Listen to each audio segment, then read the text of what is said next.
रेडिएटरबद्दल मी तुम्हाला माहिती देणार आहे. रेडिएटर हा आपल्या कूलंट सिस्टीमचा सगळ्यात महत्त्वाचा पार्ट आहे. ठीक आहे. रेडिएटर म्हणजे काय, तर तो उष्णतेचे विकिरण करतो. यामध्ये काय म्हणता येईल आपल्याला की उष्णता विभाजनाचे कार्य रेडिएटरद्वारे केले जाते. तर ठीक आहे, रेडिएटर हा कूलिंग सिस्टमचा सगळ्यात महत्त्वाचा पार्ट आहे.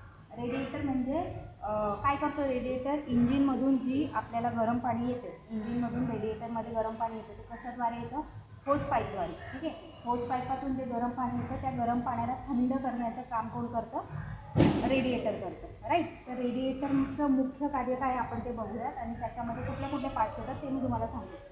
सर्वात आधी रेडिएटरमध्ये सगळ्यात वरचा भाग असतो तो म्हणजे काय, अप्पर टँक. हा जो रेडिएटरचा वरचा भाग असतो याला अप्पर टँक असे म्हणतात. अप्पर टँक म्हणजे काय की रेडिएटरचा सर्वात वरचा भाग. ठीक आहे.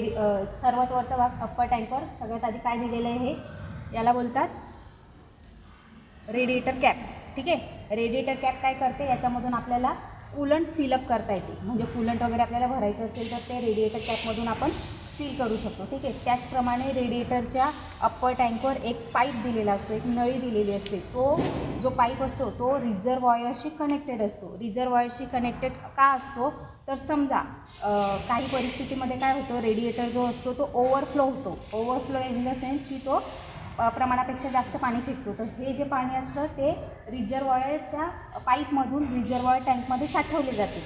त्याच्यामुळे काय होतं, तो पाण्याचा नाशही होत नाही आणि तो रिझर्वॉयर टँकशी कनेक्टेड असल्यामुळे ते पाणी काय असतं त्याच्यामध्ये जाऊन पोहोचते. ठीक आहे. हे झालं आपलं अप्पर टँक. त्याच्यानंतर दुसरा पार्ट काय असतो आपल्या याचा रेडिएटरचा, याला म्हणतात लोअर टँक.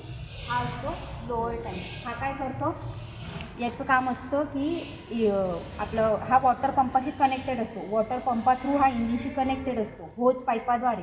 इथे आपला होज पाईप कनेक्ट असतो आणि याच्या थ्रू तो आपल्या इंजिनशी कनेक्टेड असतो. लोअर टँकमध्ये काय असतं, थंड पाणी असतं. थंड पाण्याचा पुरवठा इंजिनला करण्याचे काम याच्याद्वारे केले जाते.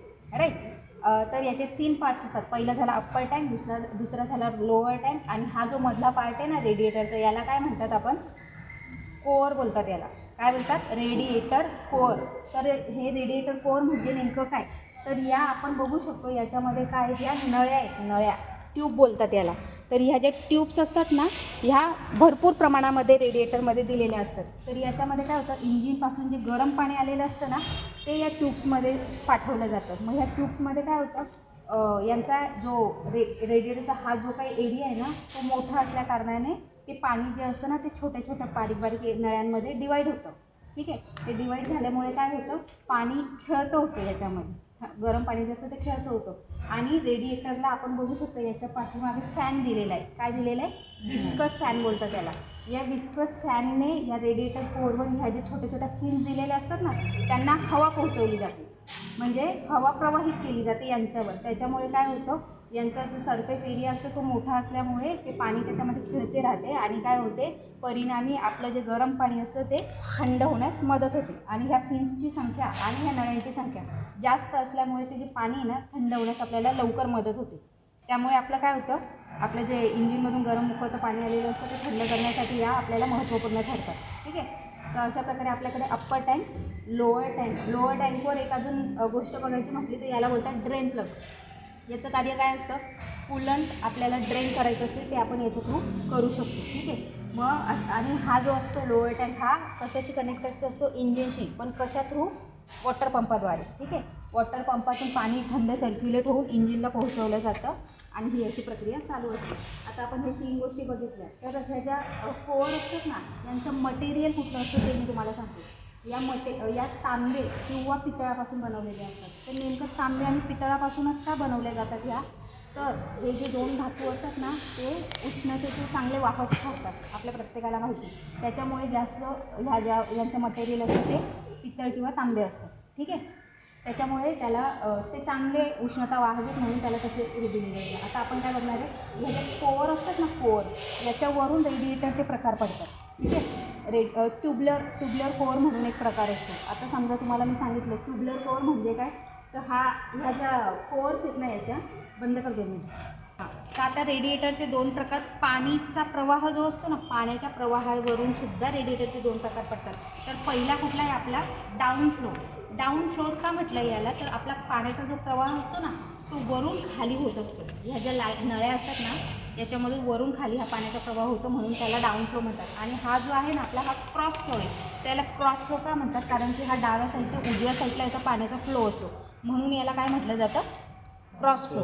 हे 2 प्रकार झाले याचे पाणी वाहण्याच्या प्रवाहावरून. आता दुसरा जर प्रकार म्हटलं ना तर ह्या ज्या फिन्स असतात ना, ह्या कोर, याला काय बोललो आपण, ट्यूब्स. ठीक आहे, ह्या ट्यूब्सच्या याच्यावरून सुद्धा याचे प्रकार पडतात. तर जसं समजा आता पहिला प्रकार मी तुम्हाला सांगते, ट्यूबलर कोअर म्हणून आहे. ट्यूबलर कोअरमध्ये काय होतं, तुमच्या ज्या नळ्या आहेत ना, या नळ्यामधून जे पाण्याचा प्रवाह वाहतो ना, ते पाणी वाहत असताना त्या नळ्यांच्या आतून वाहतो. ठीक आहे, आणि जी हवा असते ना, या फॅनमधून जी हवा त्यांना थंड करते, गरम पाण्याला थंड करते, ती हवा त्याच्या बाहेरून फिरत असते. आणि हवा गरम पाण्याच्या बाहेरून फिरत असताना ती काय करते, पाण्याची उष्णता शोषून घेते आणि बाहेरील वातावरणात सोडून देते. त्याच्यामुळे काय होतं, आपला पाणी थंड होण्याची प्रक्रिया त्या प्रकारची होते. आणि जो दुसरा प्रकार असतो ना, तो असतो सेल्युलर कोअर बोलतात त्याला. त्याच्यामध्ये काय होतं, तर ज्या आपल्या हे असतात ना, नळ्या असतात ना, ह्या ज्या नळ्या तुम्हाला दिलेल्या आहेत, या नळ्यांच्या 4ही बाजूने उकळतं पाणी, जे गरम पाणी असतं ते फिरत असतं. ठीक आहे, मग हवा त्याच्या आतून फिरते, नळ्यांच्या आतून ते, आणि त्या प्रकारे ती त्यांना थंड करते. कशी करते, पाण्यातली जी गरमी असते, उष्णता असते, ती शोषून घेते आणि ती वातावरणात फेकते. आणि जी ही असते ना सेल्युलर कोअर, तिचा आकार जो असतो ना, मधमाशीचं पोळं बघितलं आहे का तुम्ही कधी, त्याच्यासारखी दिसते. तर त्या मधमाशीच्या पोळ्यासारखी ती दिसते, म्हणून त्याला एक नाव दिलेलं आहे, हनीकॉम्ब म्हणून म्हणतात. सेल्युलर कोअर जे आहे ना टाईपचा रेडिएटर, त्याला काय बोलतात, हनीकॉम्ब म्हणतात. ठीक आहे, मग याच्या प्रकारे असं आपलं हे काम करतं. तर रेडिएटरचं मुख्य कार्य काय आहे, रेडिएटरचं मुख्य कार्य आहे इंजिनपासून जे गरम पाणी येतं ना, ते पाणी थंड करणं. आणि त्या पाण्याला थंड करण्यासाठी त्याला कशाच्या साहाय्याने थंड केलं जातं, पाणी थंड करण्यासाठी हवेचा उपयोग केला जातो. ती हवा कुठून येते, आपल्याकडे जो विस्कस फॅन दिलेला असतो, रेडिएटरच्या बॅक साईडला जो विस्कस फॅन दिलेला असतो, ती या फिन्सवर हवा प्रवाहित करते. त्याच्यामुळे काय होतं, गरम पाणी हवेच्या साहाय्याने थंड केलं जातं आणि आपलं जे काही सर्क्युलेशन होतं ते त्याप्रमाणे होतं. आणि रेडिएटर अशा प्रकारे कूलिंग सिस्टममध्ये काय काम करतं, इंजिनपासून आलेले गरम पाणी थंड करण्याचे कार्य याच्याद्वारे केले जाते. समजलं? ठीक आहे, बंद कर.